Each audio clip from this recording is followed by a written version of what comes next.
മാതാപിതാക്കന്മാരിലും മക്കളിലും അധിഷ്ഠിതമായ കുടുംബം, അതിൻ്റെ പ്രാധാന്യം അനിർവചനീയമാണ്.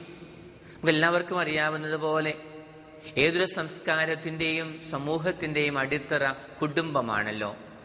കുടുംബത്തെ രൂപപ്പെടുത്തുന്നത് പ്രധാനമായും മാതാപിതാക്കന്മാരാണ്. മാത്രവുമല്ല, അടിസ്ഥാന സമൂഹമായ കുടുംബമാണ് സ്നേഹത്തിൻ്റെയും വിശ്വസ്തതയുടെയും മാനുഷിക മൂല്യങ്ങളുടെയും ധാർമ്മിക മൂല്യങ്ങളുടെയും ഒക്കെ അടിസ്ഥാന കളരി അല്ലെങ്കിൽ പ്രാഥമിക കളരി എന്നൊക്കെ പറയാറുണ്ട്. ഫസ്റ്റ് സ്കൂൾ ഓഫ് ലവ്, സ്നേഹത്തിൻ്റെ ആദ്യത്തെ കളരി കുടുംബമാണല്ലോ.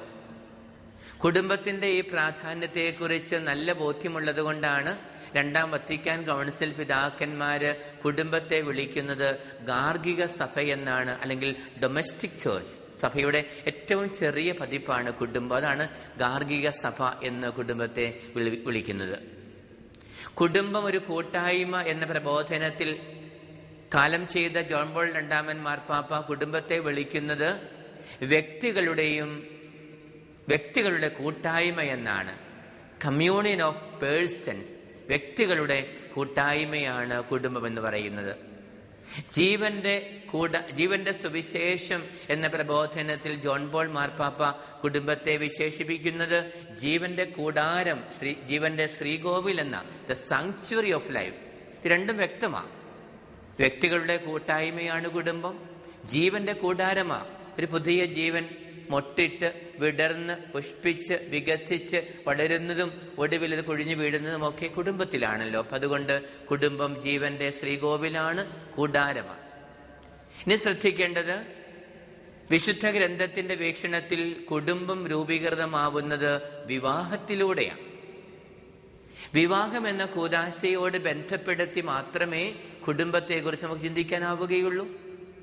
വിവാഹം എന്ന കൂദാശയിലൂടെ ഉയരങ്ങളിൽ നിന്ന് ദൈവത്തിൻ്റെ ആശീർവാദവും താഴ്വാരങ്ങളിൽ നിന്ന് സമൂഹത്തിൻ്റെ അംഗീകാരവും ഏറ്റുവാങ്ങി പ്രായപൂർത്തിയായ ഒരു പുരുഷനും ഒരു സ്ത്രീയും ഒരുമിച്ച് ജീവിച്ച് സ്നേഹം പങ്കുവെച്ച് ജീവൻ പകരുമ്പോൾ അവിടെ കുടുംബം രൂപം കൊള്ളുകയായി. അതുകൊണ്ടാണ് ഞാൻ സൂചിപ്പിച്ചത് കുടുംബത്തിൻ്റെ അടിസ്ഥാനം വിവാഹമാണ്. വീണ്ടും മുന്നോട്ട് പോകാം. വിവാഹം സാധ്യമാവുന്നത് സ്ത്രീ പുരുഷ ലൈംഗികതയുള്ളത് കൊണ്ടാണ്. വിവാഹം എന്ന പവിത്രമായ ജീവിതാവസ്ഥയിൽ ഒന്നിച്ചു ചേർക്കപ്പെടുന്നത് രണ്ട് പുരുഷന്മാരല്ല, രണ്ട് സ്ത്രീകളുമല്ല, പിന്നെയോ ഒരു പുരുഷനും ഒരു സ്ത്രീയുമാണ്. ഒരു സ്ത്രീയും ഒരു പുരുഷനും ഒന്നിച്ചു ചേർക്കപ്പെടുന്ന വിവാഹം സ്ത്രീ പുരുഷ ലൈംഗികതയിൽ, മറ്റൊരു വാക്കിൽ പറഞ്ഞാൽ സ്ത്രീ പുരുഷ വ്യത്യാസങ്ങളിലും പരസ്പര പൂരകത്വത്തിലും പരസ്പര ആകർഷണത്തിലും അധിഷ്ഠിതമാണ്.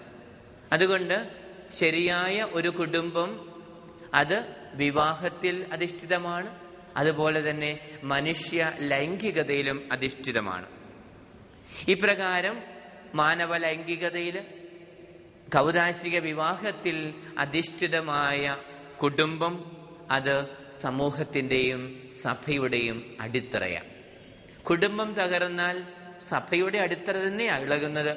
മാത്രവുമല്ല, സമുദായത്തിൻ്റെയും സമൂഹത്തിൻ്റെയും എല്ലാം അടിത്തറ ഇളകുകയാണ്. അതുകൊണ്ടാണ് കുടുംബം അവികലമായി സംരക്ഷിക്കപ്പെടണം എന്ന് തിരുവചനങ്ങളും തിരുസഭയുടെ പ്രബോധനങ്ങളും എല്ലാം നമ്മെ പഠിപ്പിക്കുക. അതുകൊണ്ട് മാതാപിതാക്കന്മാരെ ബഹുമാനിക്കുക എന്ന 4-ാം പ്രമാണത്തിലൂടെ ദൈവമായ കർത്താവ് നമ്മിൽ നിന്നും ആവശ്യപ്പെടുന്നത് ഈ മാതാപിതാക്കന്മാരുടെ ഈ പ്രാധാന്യവും അവരോട് നാം കാണിക്കേണ്ട ആദരവും സ്നേഹവുമാണ്. നന്ദി.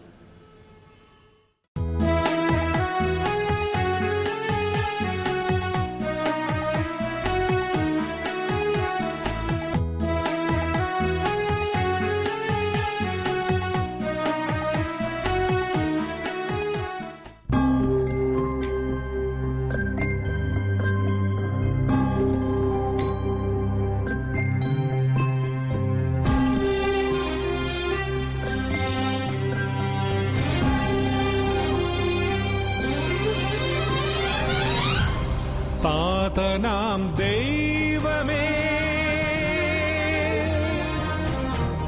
പുത്രനാം ദൈവമേ, ആത്മാവാം ദൈവമേ, സ്തുതി